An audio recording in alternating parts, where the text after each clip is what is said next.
Welcome to mini ব্লগে সবাইকে স্বাগত। বাবা আবারও কাজে লেগে গেছে। আর কি করছে জিজ্ঞাসা করছে একটু। বাবা কি করছো? এই তো চিটা দিয়েছি, পনপো দিয়েছি, প্রোবায়োটিক করব।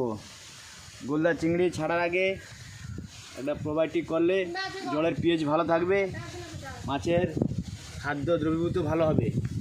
সেই জন্য এটা করা হচ্ছে।